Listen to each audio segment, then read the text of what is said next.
মধ্যপ্রাচ্যে যুদ্ধ পরিস্থিতি ক্রমশ জটিল হচ্ছে, আর সেই উত্তেজনার কেন্দ্রবিন্দুতে উঠে এসেছে বিশ্বের অন্যতম গুরুত্বপূর্ণ জলপথ হরমুজ প্রণালী।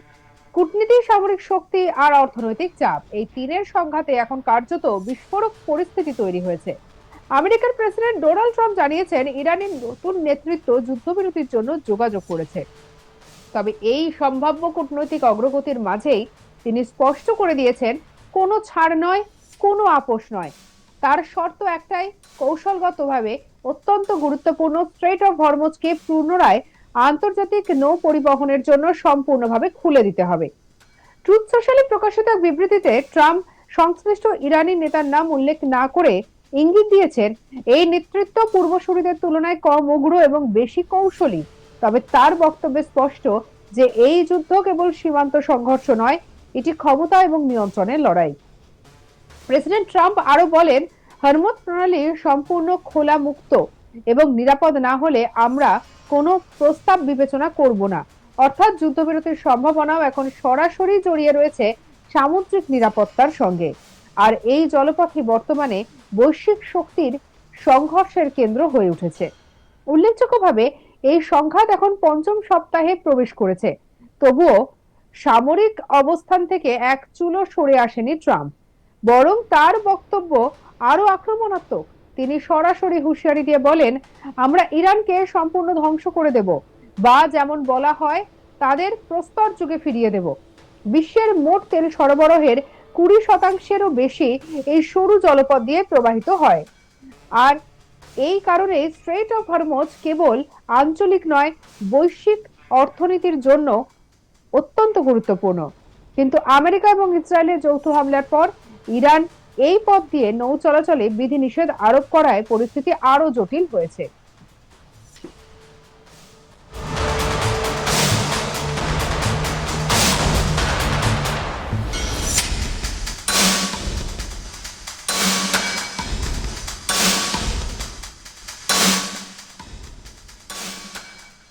এদিকে ইরানের শক্তিশালী সামরিক বাহিনী ইসলামিক রেভলিউশনারি গার্ড কর্পস জানিয়েছে, হরমুজ প্রণালী এখন তাদের সম্পূর্ণ নিয়ন্ত্রণে। তারা স্পষ্ট ভাষায় জানিয়েছে, আমেরিকান প্রেসিডেন্ট অযৌক্তিক শক্তি প্রদর্শনের কাছে নতি স্বীকার করে তারা এই পথ খুলে দেবে না। অর্থাৎ সামুদ্রিক রুট নিয়ে এই টানাপোড়েন এখন সরাসরি যুদ্ধের কৌশলগত অংশ হয়ে উঠেছে। এবার প্রশ্ন, যুদ্ধবিরতির জন্য যোগাযোগ করলো কে? ট্রাম্প দাবি করেছেন, ইরানের নতুন শাসন ব্যবস্থায় প্রেসিডেন্ট তার সঙ্গে যোগাযোগ করেছেন। আর তবে বাস্তব চিত্র কিন্তু ভিন্ন কথা বলছে। ইরানে এখনো ক্ষমতায় রয়েছেন মাসুদ পেজেশকিয়ান, যিনি 2024 সালে নির্বাচিত হন।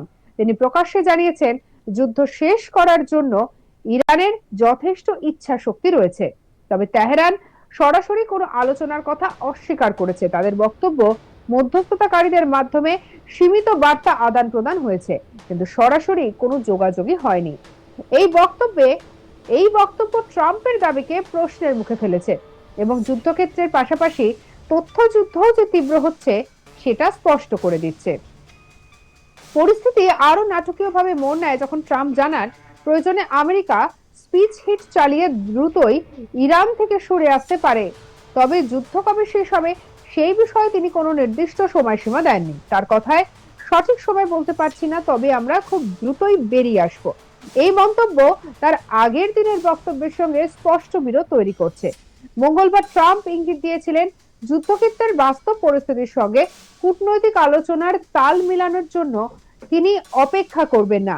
তিনি বলেন, চুক্তি হোক বা না হোক আমরা সরে যাব, এটা গুরুত্বপূর্ণ নয়।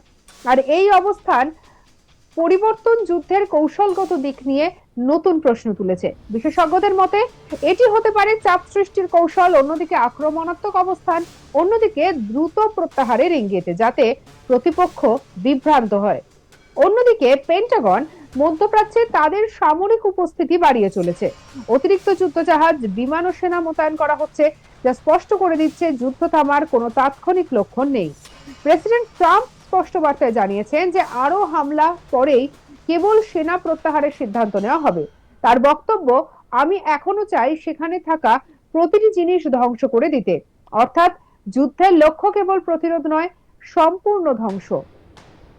সবশেষে তিনি আরো বলেন, যদি আমরা মনে করি দীর্ঘ সময়ের জন্য তাদের প্রস্তরযুগে ফিরিয়ে রাখা হয়েছে এবং তারা আর পারমাণবিক অস্ত্র তৈরি করতে পারবে না, তাহলে তাদের আমার সঙ্গে চুক্তি করার প্রয়োজন নেই।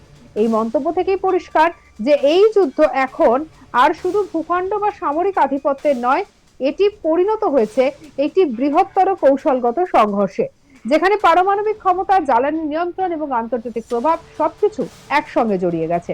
মধ্যপ্রাচ্যের আকাশে যুদ্ধ বিমানের গর্জন, সমুদ্রের যুদ্ধজাহাজের অবস্থান আর কূটনৈতিক টেবিলে অচলাবস্থা, সব মিলিয়ে বিশ্ব এখন এক অনিশ্চিত ভবিষ্যতের দিকে তাকিয়ে।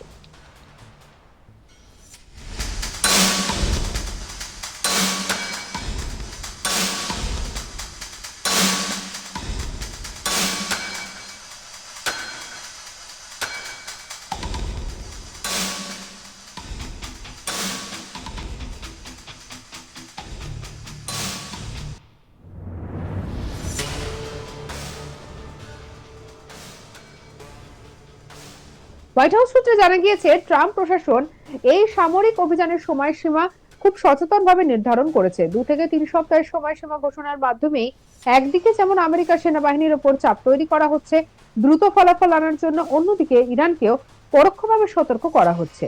সময় খুবই কম, আর এই সময়ের মধ্যে যদি পরিস্থিতি নিয়ন্ত্রণ না আসে তাহলে সংঘাত আরো জটিল হতে পারে। ট্রাম্প তার বক্তব্যে আরো স্পষ্ট করে দিয়েছেন যে এই যুদ্ধ থামাতে কোনো চুক্তির প্রয়োজন নেই, অর্থাৎ কূটনৈতিক সমঝোতার পথ আপাতত অগ্রাধিকারে নেই।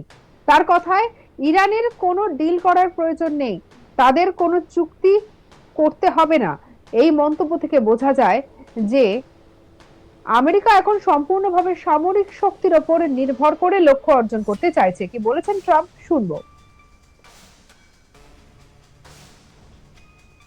All I have to do is leave Iran, and we'll be doing that very soon. And they'll become tumbling down, and stock prices were up today almost to a record because they know two things. Number one, we have a safe country.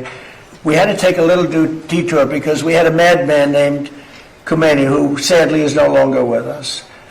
And we had regime change already. We've knocked out one regime, then we knocked out the second regime. Now we have a group of people that are very different. They're much more reasonable, I think much less radicalized. We've had regime change. We're dealing with people that are much more rational. I would say that within 2 weeks, maybe 3, we're hitting them very hard. Last night we knocked out tremendous amounts of missile-making facilities, as you probably read or wrote. We knocked out, excuse me? Pardon me for interrupting. The U.S. will be gone or done with the war in 2 I think weeks? we're 2 or 3 weeks. Not 3 weeks. If it is We'll 3 leave. weeks. We're negotiating with them right now.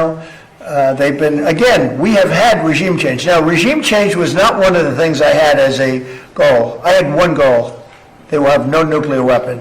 And that goal has been attained. They will not have nuclear weapons. But we're finishing the job, and I think within maybe 2 weeks, maybe a couple of days longer to do the job.